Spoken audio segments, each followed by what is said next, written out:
Hubo un tiempo en que la tierra producía frutos que ningún ser humano vio jamás. Frutos que colgaban de árboles extintos, que maduraban bajo soles de eras olvidadas, que alimentaron criaturas que hoy solo conocemos por sus huesos fosilizados. Algunos eran del tamaño de una cabeza humana. Otros tenían semillas tan duras que solo los dientes de megafauna podían partirlas. Había frutas con sabores que la evolución tardó millones de años en perfeccionar, y que desaparecieron sin dejar rastro comestible. Solo impresiones en roca, polen preservado en ámbar, y el silencio profundo de los registros fósiles. Esta es la historia de 20 frutos prehistóricos que existieron en este planeta mucho antes de que los humanos aparecieran para probarlos. Comenzamos hace aproximadamente 130 millones de años, en el Cretácico temprano, cuando las primeras plantas con flor, las llamadas angiospermas, comenzaron a desarrollar algo completamente nuevo en la historia de la vida vegetal, el fruto verdadero. Antes de este momento, el mundo estaba dominado por coníferas, helechos y plantas sin semillas encerradas en tejido carnoso. Pero algo cambió. Las plantas comenzaron a envolver sus semillas en estructuras nutritivas, estructuras que los animales querían consumir, y al hacerlo, transportaban las semillas lejos del árbol madre. Era una alianza evolutiva que transformaría la faz del planeta. Y entre esas primeras estructuras fructíferas, se encontraba algo que los paleobotánicos llaman Archaefructus. Archaefructus liaoningensis es una de las plantas con flor más antiguas conocidas por la ciencia. Vivió en lo que hoy es China, en ecosistemas que se parecían más a humedales tropicales que a cualquier paisaje moderno. No producía una fruta en el sentido que conocemos hoy, sino pequeñas vainas flotantes con semillas en su interior, estructuras acuáticas y delicadas que los investigadores han reconstruido a partir de fósiles extraordinariamente bien conservados. Técnicamente, sus semillas estaban encerradas, lo que la convierte en una angiosperma primitiva. Ningún mamífero la probó, ningún pájaro la picoteó. Existió en un mundo de dinosaurios herbívoros que quizás rozaron sus tallos sin siquiera comprenderlo. Avanzamos en el tiempo y llegamos al Cretácico tardío, hace entre 90 y 66 millones de años. El mundo ya era mucho más reconocible en términos vegetales. Los bosques de angiospermas se expandían, los frutos se diversificaban, y criaturas como los hadrosaurios, los dinosaurios pico de pato, consumían grandes cantidades de vegetación frutal. Uno de los frutos más fascinantes de este periodo pertenece al grupo de las Nisaceae, una familia que hoy incluye el árbol de las tupelas de Norteamérica. Sus frutos fósiles han sido encontrados en múltiples continentes, lo que sugiere que en el Cretácico existían especies de esta familia que prosperaban en bosques densos y cálidos, distribuidos por todo el supercontinente en desintegración. Eran frutos pequeños, carnosos, con huesos centrales, estructuralmente similares a una aceituna o una cereza, pero pertenecientes a linajes que hoy están reducidos a unas pocas especies relicto. Luego está el caso de las Vitaceae del Cretácico, ancestros lejanos de las uvas modernas. Los registros fósiles muestran semillas de esta familia, con más de 65 millones de años de antigüedad, encontradas en yacimientos de India y América del Norte. Estas protouvas no eran lo que hoy conocemos en una viña mediterránea. Crecían en enredaderas enormes que se extendían por el dosel de bosques densos, produciendo racimos de bayas pequeñas y probablemente ácidas, consumidas por aves primitivas y pequeños mamíferos que apenas comenzaban a diversificarse tras la extinción de los dinosaurios. La semilla sobrevivió en roca. El sabor se perdió para siempre. El evento de extinción del final del Cretácico, hace 66 millones de años, no solo mató a los dinosaurios no avianos, eliminó una cantidad enorme de linajes vegetales. Los ecosistemas forestales, que habían tardado decenas de millones de años en construirse, fueron devastados. Muchas especies de plantas frutales, que nunca hemos podido catalogar completamente, desaparecieron en ese oscuro invierno de polvo y frío. Los científicos estiman que en algunas regiones del planeta, más del 60% de las especies vegetales se extinguieron en ese periodo. Frutos que quizás habrían evolucionado en algo extraordinario, borrados antes de llegar a serlo. Pero la vida se recuperó. Y en el Paleoceno y el Eoceno, entre 66 y 34 millones de años atrás, el mundo entró en una era de calor extremo y exuberancia vegetal sin precedentes. Las temperaturas globales eran entre 8 y 14 grados Celsius, más altas que hoy. Los polos no tenían hielo permanente, y los bosques tropicales se extendían hasta latitudes que hoy son templadas o frías. En este mundo extraordinariamente cálido, floreció uno de los periodos de mayor diversificación frutal en la historia del planeta. Aquí encontramos a Paleophytocrene, un género extinto de lianas del Eoceno, cuyos frutos fósiles han sido descritos en yacimientos de Europa y Asia. Estas lianas producían frutos grandes y achatados, con cáscaras leñosas y semillas múltiples en su interior. No tenemos forma de saber si eran dulces o amargos, si olían a algo en particular, o si eran tóxicos para la mayoría de los animales. Lo que sí sabemos es que sus semillas estaban diseñadas para ser dispersadas por agua, con estructuras flotantes que permitían viajar por ríos y costas. Era un fruto construido para moverse, para colonizar, para sobrevivir. Pero el linaje completo desapareció. En el mismo periodo, en los bosques subtropicales que cubrían lo que hoy es Europa Central, prosperaba Mastixioidea, un grupo de árboles relacionados con las cornales modernas.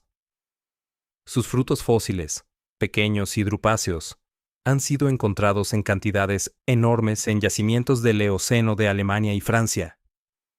Lo sorprendente de estos fósiles es que aparecen en tal abundancia que los investigadores creen que estos árboles debieron formar bosques dominantes, produciendo frutos en masa que alimentaban ecosistemas enteros. Hoy, este grupo está casi completamente extinto, con apenas un par de representantes en Asia Oriental. Lo que fue una familia forestal dominante es hoy un susurro botánico. Luego está el enigmático de Bella, un árbol del Cretácico superior, cuyos frutos compuestos han sido descritos en fósiles de Bélgica y otros yacimientos europeos. Los paleobotánicos lo clasifican como una angiosperma primitiva, sin una familia moderna claramente equivalente.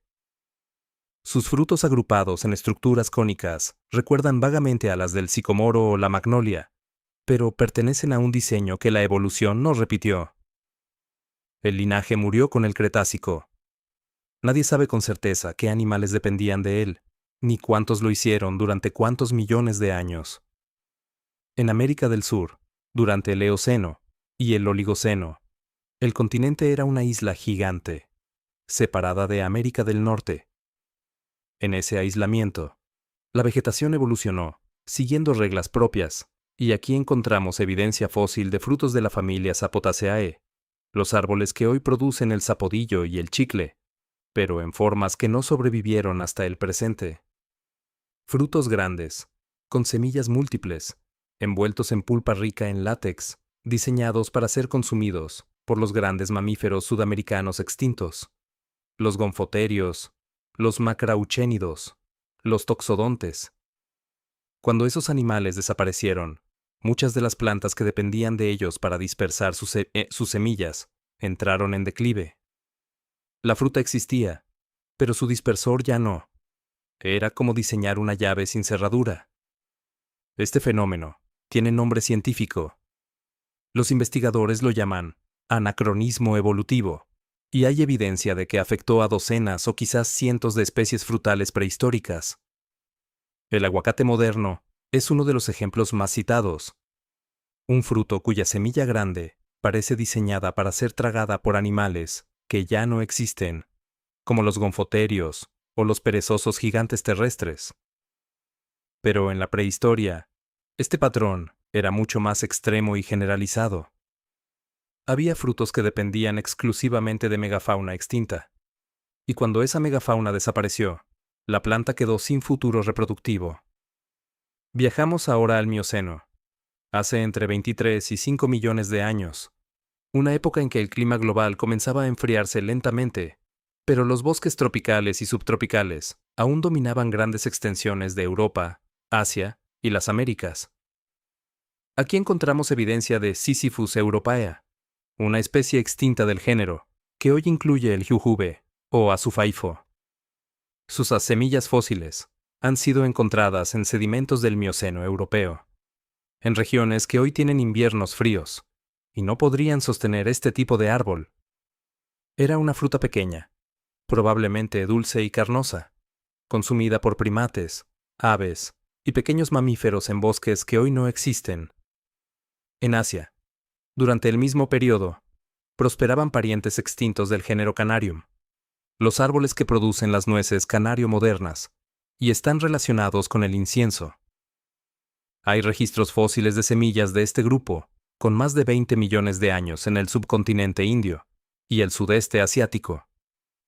Los frutos de estas especies extintas eran grandes, oleaginosos y extremadamente nutritivos, envueltos en cáscaras leñosas que solo ciertos animales podían abrir. Algunos investigadores sugieren que la distribución de estos fósiles indica que este grupo de árboles fue una vez parte de un corredor forestal continuo entre África y Asia, que hoy está completamente fragmentado. También del Mioceno y de yacimientos del oeste de Norteamérica provienen semillas fósiles de una vid extinta del género Vitis, relacionada pero diferente de las uvas modernas. Estas vides crecían en ecosistemas que hoy son desiertos o praderas, lo que sugiere que en el Mioceno esas regiones tenían una humedad y temperatura muy distintas. La fruta que producían era, según la morfología de sus semillas, pequeña y probablemente ácida. Los osos primitivos, los pecaríes y los rinocerontes que habitaban esa Norteamérica olvidada debieron consumirla. El Plioceno, entre 5 y 2,6 millones de años atrás, fue el último periodo antes de que las glaciaciones comenzaran a redefinir radicalmente la flora global.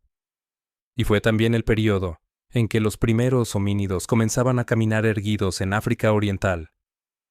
Pero incluso en ese momento, había frutos que la línea humana nunca alcanzaría a conocer.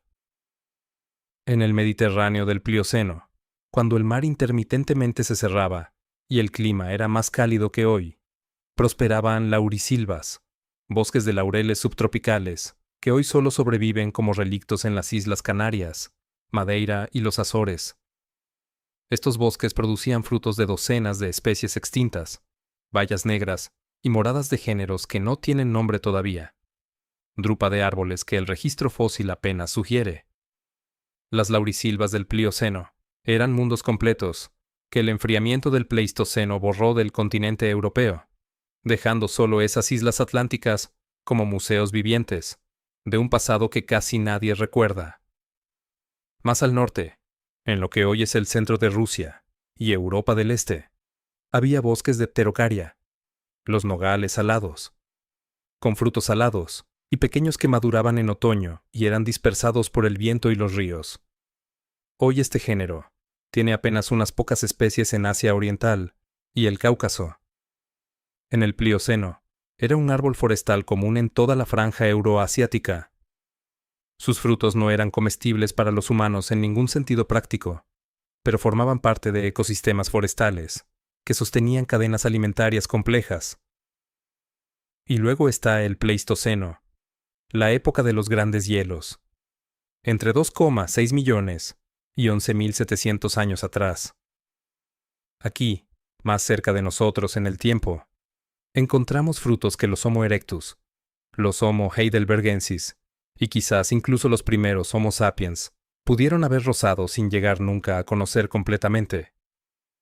Uno de los casos más asombrosos es el del Maclura tinctoria variedad extinta, una variante extinta del moral silvestre que crecía en las selvas de América Central y del sur durante el Pleistoceno.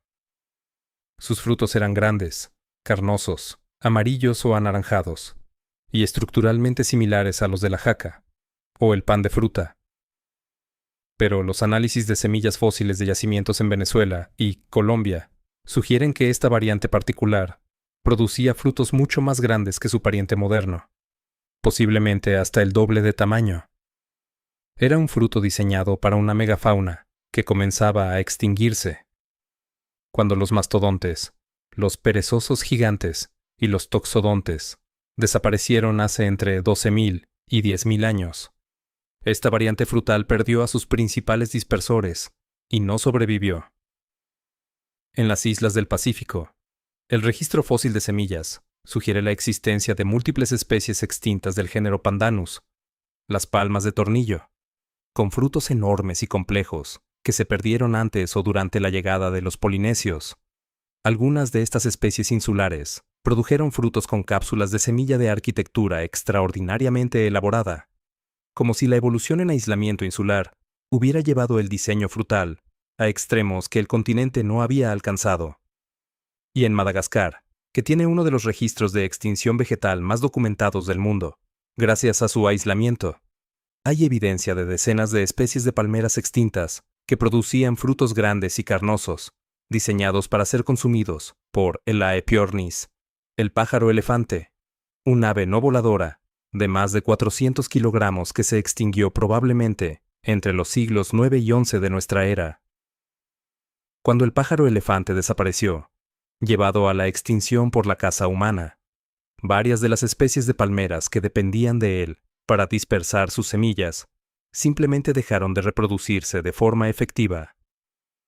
Algunas de esas palmeras aún existen como individuos viejos en paisajes degradados, incapaces de rejuvenecer. Son, en cierto sentido, frutos que todavía pueden verse pero cuyo futuro ya terminó. Esa imagen, la de un árbol que aún vive pero cuyo sistema de dispersión fue destruido hace siglos, dice algo profundo sobre cómo funciona realmente la vida vegetal. Las frutas no existen en el vacío. Cada fruto es la mitad de una conversación entre una planta y un animal. Cuando uno de los dos desaparece, la conversación se interrumpe, y lo que queda es el silencio botánico de una semilla, que cae pero ya nadie transporta. Eso es lo que revelan estos 20 frutos prehistóricos cuando los miramos en conjunto. No son simplemente objetos extintos. Son evidencias de relaciones desaparecidas, de ecosistemas que funcionaban con una precisión que apenas comenzamos a comprender. Cada semilla fosilizada es un mensaje en una botella, enviado desde un mundo que ya no existe, describiendo una alianza entre la planta y el animal que la hizo posible. El registro fósil es incompleto, y los científicos son los primeros en reconocerlo. Muchas de estas especies son conocidas por unas pocas semillas, por fragmentos de cáscara, por impresiones en sedimento, que apenas insinúan la forma original. Hay frutos extintos que quizás nunca encontraremos, porque se descompusieron sin dejar rastro, porque los ecosistemas donde vivieron no permitieron la fosilización, porque los yacimientos donde descansan aún no han sido excavados. Lo que sabemos es apenas una fracción de lo que existió. Pero incluso esa fracción es suficiente para transformar la manera en que miramos el mundo vegetal que nos rodea.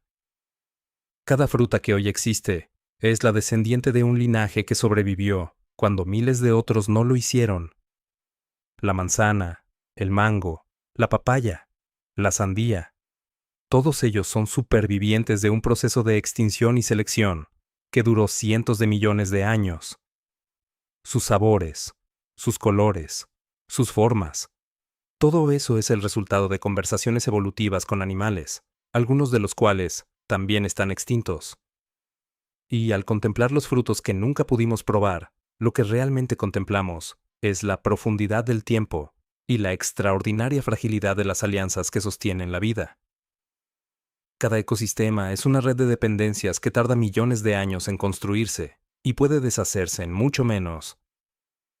Los frutos prehistóricos no son curiosidades del pasado. Son espejos que reflejan, con millones de años de distancia, la misma lógica que sigue gobernando el mundo verde que nos rodea hoy. Gracias. Hasta luego.